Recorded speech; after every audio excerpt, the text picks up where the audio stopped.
Welcome to the Virginia Carolina Deer Tracks Podcast. I'm Mike Davis, and I am here to talk about everything hunting, hunting land, and the great outdoors in both Virginia and North Carolina. Thanks for tuning in. Hey, everybody. Look who I got here. Frank Smith is back with us to give us an update on the upcoming Virginia Outdoor Sportsman Show. Welcome back, Frank. Hey, thanks. Thanks for having me back, Mike. I appreciate it. Yeah, absolutely, man. We've been talking about this show for the last couple of months now, leading up to it, giving folks updates and bringing stuff. But there were a couple things that we talked about on the last episode that you and I did together that were kind of up in the air, but it seems like some things have solidified, especially with the 3D shoot. I don't know if you wanted to lead with that or not, but might as well jump right into it. Yeah, let's do it. That's going to be one of our big undertakings this year. So I did get confirmation that we are going to have a 3D shoot. This year, it's going to be a fun novelty shoot type of an event at the raceway. So we'll have anywhere from 15 to 30 targets. We'll have a section for kids to shoot. And the kids will be free. This year, we're not charging anything to have kids because, we need to grow the sport of archery. Yeah. So we're working on getting some Genesis bows, and we'll have balloons from the pop and novelty targets, things like that. The reason this is possible is that the VBA, Virginia Bowhunters Association, is doing all the legwork for me. You've done it. You know exactly what goes behind these shoots and what it entails. So it's a big undertaking by the VBA, and it's luck through the partnership that, just through people it's all contacts, and I ended up getting a hold of one of the head guys at the VBA. The DWR might try to help a little bit. There's some staffing issues there that they were supposed to spearhead it because we wanted to incorporate an NASP shoot as well. But it's going to be 3D targets. It'll be fun shoot. You do have to pay to shoot it. It's going to be $10. That's going all towards the VBA.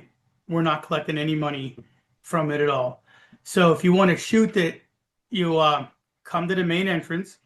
You'll buy a $10 wristband, and that wristband will let you shoot the entire day for that 3D shoot. We haven't discussed 3-day passes or anything, but for the 3D. But if you're going to shoot, it only costs you $10 to get in the show plus shoot.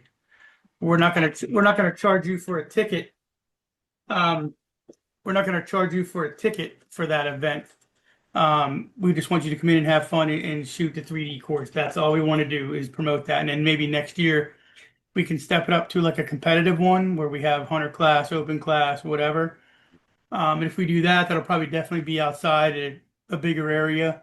And obviously weather might become a factor with that. So who knows? But this year, it's 99% or 98% that it's going to be inside the venue. In one of the halls, we'll section that off, but it's going to be nice. You would go in there, pay your ticket. Now, if you're with a shooter, you have to pay your ticket to come in, but the shooter, like I said, doesn't have to buy a ticket for entry. Their ticket, or when they buy their entry for the 3D shoot, that's also their ticket for the show, and they'll get a wristband designating that, just like we do for the Dock Dogs and Dock Dogs and the big game contest through the VPSA. Gotcha. So you mentioned that it was a fun shoot. Will there be, I'm guessing there'll still be scoring, like you can kind of score yourself just to kind of see how you're doing and post scores just for comparative data, bragging rights. Yeah, you'll be able to, right, yeah, the bragging rights thing, yeah, you and your buddies can shoot. You'll still keep score with all scorecards, everything else. It's just, there won't be any trophies or money or anything. It's just going to be in there. We want to create an event inside an event. Yeah. And we want to grow the archery side. I have a lot of new fishing people coming. Nobody cannot say that it's just a hunting show. The whole one end of the larger building basically is fishing. And I have a large retailer just came in out of Pennsylvania, Craze Outdoors. They're going to have everything under the sun. I have Bobby Urig still. I have Jim Neary. I have a bunch of lure companies, custom rod builders, and a couple of charter boats. So, and plus we have still the hog trough, for the seminars and the kids trout pond. So this is an all-inclusive event. With the fishing, this archery thing helps. Archery, I don't know if it's a dying sport, but it's kind of stagnant. Would you agree? Like, it's kind of hit a Yeah, I actually had he wasn't with the Virginia Bowhunters Association, but he was with the Virginia State ASA. I had the president of that on. I think I released it maybe a week or two ago, and we were talking about that a little bit. And he made a real good point, not as a negative reflection on crossbow hunting, but just the fact that the youth are getting more into crossbows than they are recurves or compounds, and how that is possibly having a negative impact on the 3D archery sport. I mean, it kind of makes sense if you look. I mean, my son, he doesn't hunt now, but he was 9 and 10. He used a crossbow to kill his first two deer. So, and they're kind of staying with that then. And it makes total sense. A friend of mine, his daughter now is 15 or 16, she's 16. We just had a sweet 16 birthday party. And her birthday present was a brand new bow, a compound bow. But up till now, she's been using a crossbow for the last, oh my, 6 years. Yeah, So if they can make that transition into the vertical bows, and now it's all good. We're all doing the sport. Crossbows are great. We're still doing archery hunting and we're still people involved. But you're right. It's that transition. It's like, I grew up with a Remington 760 pump. That's my gun. I'm going to shoot a Remington, and usually what you start with, like my dad yeah, had a Ford pickup. I have a Ford pickup. So you're right. That's a great point. But people are starting out with crossbows, which is fine because they don't have, ethically, they can't do the draw weight to ethically shoot a deer. So you go to the crossbow and it at least gets them out and interested in hunting. But yeah, it's just I know there's in the hardcore 3D guys are hardcore 3D guys. Like they do not yeah, miss a weekend. I remember those days back in the day. yeah. Well, But I think you're doing a couple of good things here. First of all, having the 3D shoot out of the gates is going to get that kind of sport a lot of exposure that it may not otherwise have. Because most people, if they aren't into it, they're not going to get really exposed to it, other than maybe seeing some stuff online. So they're not going to go out of their way to go to an event or watch an event. Where here you're going to have people that are already there for other things, and maybe they get some exposure to it out of curiosity, and it helps get some people involved, especially since you're letting the youth do it for free. So I think that's great. yeah, thanks. Yeah, that was just something. I mean, we discussed it with me and Larry and Jake that are helping doing all this, coordinating it. Um, we just think it's better to have show movement in the booth, have the kids, last thing, especially in the economy is probably still not back where we think it should be. Just to have them come in here and show activity and have kids shoot as long as you want, pop as many balloons as you want. If they're doing it, then that's fun. I also gonna have and we talked about this, the Future Sportsman's Kid Zone, where we have the hover ball archery, where we have a bunch of hunting outdoor related games for the younger kids 12 and under to come in and enjoy. We're looking into maybe doing a climbing wall too as well. We're looking into maybe having the NWTF bring back their BB gun range. We're having a little issue trying to get them nailed down, but we had that last year. Anything that we can do for the kids, that's the future. You got to cultivate that whole thing. So if we can get that to perpetuate, into their adulthood, then we're fine. Yeah, 100% Um, agree with you there. Those are great ideas. Yeah. On top of that, too, I did solidify, and they're going to be doing seminars from their booth. Birds of Prey, the company's called EarthQuest. They're going to have several different birds of prey in their booth. They're on a seminar schedule, but they're going to be in their booth and they'll do it. They're not going to be in any of the seminar rooms or anything, but they have a large booth in the one hall, and you'll be able to go see the birds of prey as well. So I don't know if you've ever seen those in action. It's pretty cool Man, to see I'm them up so close. yeah, I'm so fascinated by those type of birds, man. They're just amazing, and to get a chance to get up and see them up close, you just don't realize how big some of these birds are, man. They are Right. huge. Yeah, they'll have, they can have up to a 6 foot wingspan, and people Oh don't yeah, realize. Yeah, yeah, they'll take down a small deer. I mean, you've seen the videos on TV. yeah. Um, we're also having the transition to what we're doing. I have a gentleman solidified him yesterday, um, doing fly casting demos Okay. in the big hall. Yep. So he's going to be there. He has a booth. He's a charter boat captain as well. But I sectioned off an area for him to teach people how to fly cast. That's more the fishing aspect to grow. So that's huge. We have the new. Well, we're bringing back the new cafe. It's called the. I always screw this up. Pig Deer Beer Cafe, and we're partnering with a barbecue company. Fingers crossed that's just a couple that they're going to have all kind of wild game barbecue stuff available to the attendees. There'll be a seating area for them to relax, enjoy, eat, and then finish the rest of the show or wait for a seminar. Doc Dogs. So I want to let everybody know too who's listening. Doc Dogs is coming. There was a little glitch or something on our end with a contract or something. It's not listed on their website, but it's going to be. So all the Doc Dogs people that may watch this, be patient, and you can go on and register because last year was huge. But they are coming back to the raceway.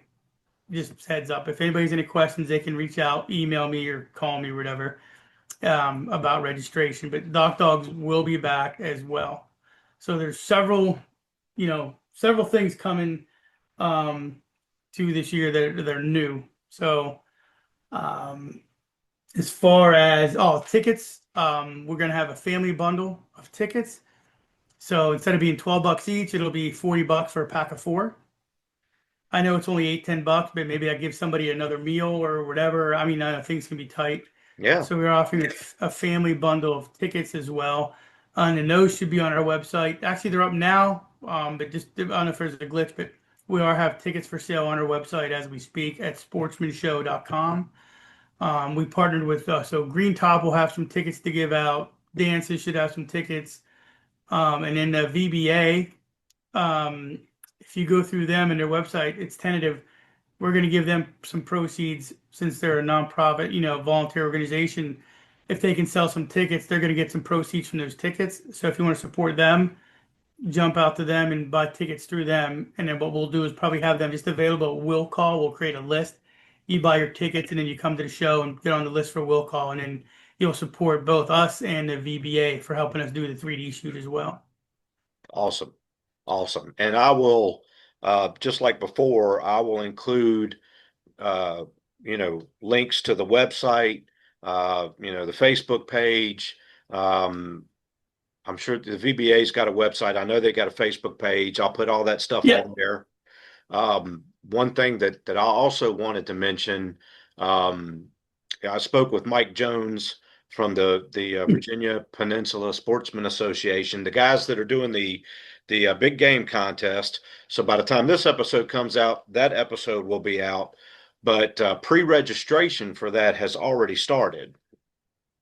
Yeah, we shared that as well on our Facebook as well. That's huge because, I think last year, I don't know, I forget the number of deer. I think there's 400 animals total or more. Yeah, I think that's what Mike said. Yeah, so it's certainly growing every year. And if you go ahead and pre-register, it helps them, make sure your spelling on your name's correct and all of that for any kind of certificates or awards or anything like that. So it's pretty convenient for all involved and helps speed up the process. So for everyone listening out there, I certainly encourage you to go on to the is it on their website or the show website for the? It's on both. On both. We have a link. Okay. We have a link to VPSA, or you can go right to VPSA.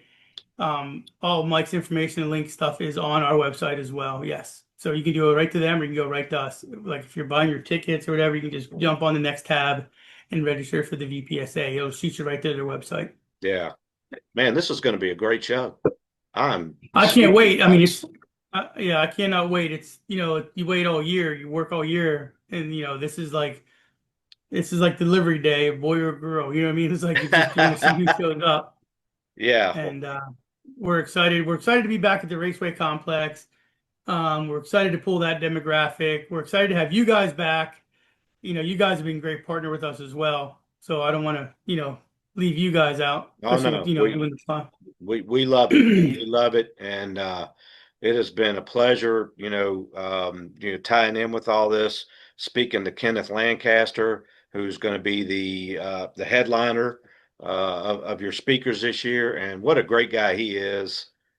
It was great to just speak with him, get to know him. I think people are really going to connect with him. If you're not following him on the Given Right or on the social medias, I mean, he is just a down to earth, normal, everyday guy, just a good old country boy. He's got great stories. He's got a great sense of humor, and I think that, I think we're lucky to have him in our area for this. It's pretty neat. No, I believe so. So there's another, you brought that up. I was thinking of way how to transition. So we've been in the talks about, I know it's not going to be a nice teaser anyway. I think we're pretty much going to do it, but we're going to partner with Kenneth to do a hunt giveaway with Kenneth in Mississippi with Brad Ferris. It'll be a meet and greet one day with Will Primos. We're going to purchase the hunt through Kenneth, and he's going to do it for us, and it's going to be videoed for the Given Right. So we're going to sell raffle tickets to it, and we're hoping to do this like pretty quick. This all just happened the past couple of days, but if this goes through, you'll be able to buy a raffle ticket for a chance to hunt with Kenneth Lancaster, with a videoed hunt for the Given Right television show in Mississippi on like some prime ground. Like he's saying, he goes, oh, if you want to shoot a 140, 150, it's like, who wouldn't want to shoot a 140, 150? Right. It'll be a rifle hunt 3 days with Kenneth Lancaster in Mississippi. So we're just working out those. And one of the days he was going to try to arrange a meet and greet where you can have dinner solo with Will Primos. So, Wow. And I know he's going to hate me for saying this because it's going to help, I think, obviously want people to buy tickets to the show and everything else, but his the hunt that he just aired, that's going to air, I guess, but that they shot and teased on social media he was with a turkey hunt with a gentleman, and that hunt at NWTF auctioned off for like $22,000. Wow. So, and obviously that benefited the NWTF. Yeah. So, and that's what we're trying to, because we do donations as well to some nonprofits that deal with us. Yeah. So we're hoping that'll help.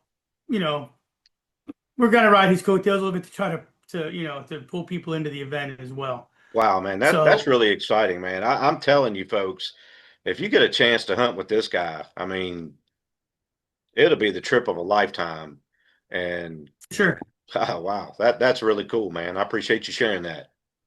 Yeah, I told him I have to build a caveat into that contract saying, you have to be chaperoned by the show manager from the Voss show. Come on down. Make sure you go there. It probably wouldn't be a bad idea to have the unofficial podcast of the Virginia Outdoor Sportsman Show tag along for follow-up podcasts and, media representation. Right. I think I'd be willing to do that. I mean, I'm just going to throw that out. Okay. Yeah, we'll see what happens. But yeah, so once that information gets solidified, that'll be up on our website as well and our social media. Very cool. But yeah, if anybody has any questions about any information, just our social media, our Facebook page should have it. Our website should have it. I'm just trying to think. I know there's a bunch more stuff I have that's happened since the last you and I talked. But yeah, if you go on the sportsmanshow.com website, you'll see the floor plan. You'll see who's there. Visit those guys. I'm doing a lot of main push. We're going to have Hunt Chef Al. They're tag teaming back to back with wild game prep and how to cook wild game. So Chef Al is going to butcher it, show you how to break a whitetail down once a day.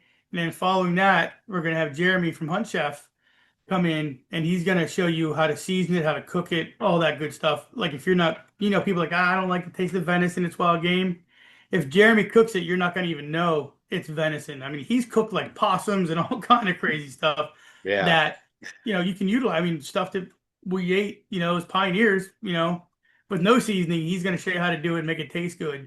So that's going to be huge for us as well. Of course, Eddie Salter with turkey. Tim Andrews, he's giving away a muzzleloader in one of his seminars. Oh, wow. So, Tim from Team Realtree. Another great guy. Oh my God. Yeah, 100%. Yeah. And then I have, let's see who else I got. Bobby Ulrich for fishing. Jim from Mega Strike, Jim Neary from Neary's Bait and Tackle, and Tyler Clark. They're going to be three gentlemen that's on the hog tank as well, doing seminars daily on the hog tank. From advanced techniques to what lures to use teaching about the water column to helping kids get started into fishing. And that's Jim Neary's kind of niche. See, he loves getting the youth. So most of his seminar is getting kids and involved in the fishing and stuff like that. Yeah, I mean, we're looking forward to it. Like I said, it's going to be huge. August 1st, 2nd, 3rd. We can't wait for this thing to kick off. I think it's going to be good being back at the Raceway Complex. Well, it certainly We got sounds plenty like of it. events. I mean, So it's just going to be a banger of a show. I mean, I could just tell you, I'm super excited. I can't wait to get there, to get back to the raceway, and to hear everything that you've added, to hear how this show is. As a Virginian, I'm just proud and I'm excited to see this thing grow and to blow up, and just can't wait to be a small part of it. And I mean, I don't even know how you rate all the things that you just said, all the people that are going to be there. But I've been really, of course, I've just been super excited to hear about the 3D archery coming. I've been to other shows where that was in place, and thought that was just a mega cool thing. And then it kind of went away, and I was like, oh, I was kind of bummed out about it. So this is exciting to hear that this is starting up here, and to see how that's going to grow into hopefully an every year occurrence. So man, that's super exciting. yeah, that's the plan. And if we can grow it, and even next year, if it's still a fun shoot, but we do a little more things, it's obviously a progression because I'm the one that helped run the one at the Great American. That was kind of my baby. I spearheaded that deal, because back then, I mean, even then, I was shooting ASAs and IBOs. So, that was something very close to me. But when you get to that high level, now it's growing to the point where they have a spot shoot and a 3D shoot and thousands of shooters. And I don't know if I'm worried about getting thousands, but if if it gets to a point where the VBA grows this and it's an ASA or an IBO sanctioned one, you know what happens there. Yeah, I mean, then you add on sponsors, all these big archery companies will maybe want to tag on and help sponsor it. And then that always adds validity to a program and a show itself. yeah, We are proud to be the largest show in Virginia. I mean, I know everybody always throws that word out there. We're the best. We're number one, but we are. We're the largest outdoor show of our kind. Now there might be retailers that throw like an event but it's more like a vendor event. You know what I mean? yeah, And it is huge. But as far as what we do, nobody else does what we do at the scale we do it. And without partners like you and having people show up and support that, like especially our vendors, I got to give a shout out to all our vendors. I got a bunch of new vendors as well because it's such a big building. I probably had 75% of the people from last year come back. Plus, I've added, a bunch of new people, and you know, hopefully that adds, to I don't know, to the gamesmanship of the show where people want to come in. Oh, I got to go see this guy or go see that one. There's other areas I'd like to grow more. I wish we had more manufacturer reps, for archery and shooting sports. But it's a crazy time of year for those reps now because they're working retail events, yeah, you know, so they can't come. They're going to go to a retail store and support that and sell their product there. Then, even though there's value at our show, it's not like a first quarter one. But I think we make it work. I think it's good between Annette, Annette's the owner, Annette from Showmasters. Obviously, without any financial backing from her and her efforts, none of this happens anyway. But she loves the idea of the show. She loves the fact of tradition. I mean, she's all in. We just need to make sure, that we present a product where we just want to flood the floor with people. Now we got 4 buildings to fill instead of one. So yeah, I'm a little nervous because, you take 10,000 people and, spread them out into 4 buildings and not into one. People are like, they start getting judgy. It's like, oh, the show's a little slow. I'm like, well, not really.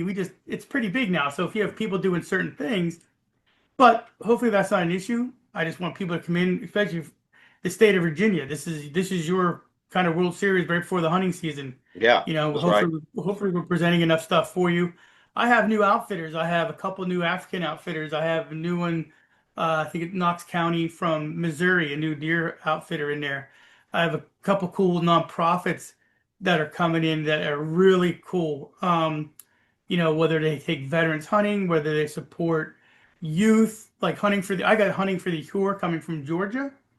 Like that stuff that's like kind of hits me close to home just because you have kids and, God forbid anything ever happened or there was an issue, that's what those organizations do, help get the youth, who can't afford to go hunting or have special needs. They get them out into the field and let them enjoy an actual hunt with their special needs intact. And then they're That's fighting like fantastic. childhood leukemia or cancer, so Yeah. those are things that I think are important for the sport as well. Heck yeah. Um, but yeah, I mean, other than that, I mean, I'm excited. We are, I don't know, 5 weeks out, 4.5 weeks out, Yeah. I mean, till go time. it's going to be here of a blink of an eye. I mean, we're hitting, well, as we're recording, we're getting ready to go into 4th of July weekend. So this will probably come out the Yeah. week after that. And by the time this comes out, it's going to be, a week or two countdown for the Yeah. actual Yeah. show. So, Yeah. one thing you brought up that, and I can't remember if we talked about this on the last episode we did together, but I absolutely love the time of year that you're doing this. There are, other shows around the area that are more spring oriented and they're great too. But, for me mentally, I'm kind of still gearing down from deer season at that point and, kind of going into turkey season where here, man, I'm really mentally just really starting to ramp up for the deer season. So, this just kind of fits that timing well. So hopefully everybody else feels the same way and will come out and support this because I know they're all getting excited about hunting season too. Well, yeah, we have, because it is, I mean, goose season starts September 1st across the country. That's a federal thing. So we have a bunch of waterfowl stuff there as well. So that was huge. And we actually had more of that more than anything when I first came aboard, and I kind of helped diversify that. But that's important. Guys are starting to ramp up. I mean, some states start middle of September Mm-hmm. for even archery deer season. Some in the south a little sooner than that. But the biggest thing is we have waterfowl coming up September 1st. And I have apparel guys, I have accessory guys, decoy guys, camo guys, stuff like so. We kind of cover the whole gamut for that as well. So Yeah. yeah. I mean, people are like, oh, it's kind of odd. It's a summer show, but this is year number 42, so we got to be doing something right Yeah. to I think maintain. you've just about got it figured out. Yeah. So So just a quick rundown, the show dates, if you didn't hear it before, August 1st, 2nd, and 3rd, I believe that's right. So first weekend in August at the Richmond Raceway. And again, we'll include all of the links here on the social media post. The YouTube video will probably have it, somewhere on the screen where you can see it. And man, I really appreciate the update. Sounds like you got some exciting things and a lot of new things going on since the last time we spoke. So that's really exciting to hear about. And I cannot wait to get there. yeah, man, we appreciate you. Thanks again for helping us promote this. Like I said, it doesn't happen without partners like you. It's all about relationships in this business, and you understand that, and we really appreciate that here at the Virginia Outdoor Show. Absolutely. Is there anything we're forgetting? Have we hit everything that you wanted to hit? No, there's probably something we forgot. Once we get off and I'll look, but it's fine. Like we've covered the big thing, like I said, was the 3D shoot, Yeah. was the new cafe coming, because yeah, so we've covered most of that. But yeah, that the big thing was the 3D shoot coming, and that was the biggest update for us because I think that's going to be huge, and we want to grow the archery side as well. Heck yeah. So I can't wait to hopefully see everybody that, takes man. it. That's going to be awesome. That's going to be awesome. Well, thanks, Frank. Appreciate the update. Always a pleasure speaking with you. I look forward to seeing you at the show, and everyone listening out there, I look forward to seeing y'all at the show too. Please find us, come say hi, visit with us, speak with us. And one thing I forgot to mention, if you haven't listened to the episode I did with Kenneth Lancaster yet, he mentioned a surprise giveaway at the very end of the podcast. So make sure you're checking that out. There's a giveaway there. So I'm not going to give away the details. You got to go listen to the episode to hear it, but make sure you're checking that out. Yep. Thanks, Mike. Yeah. All right, cool. We'll see you soon, Frank. Take care.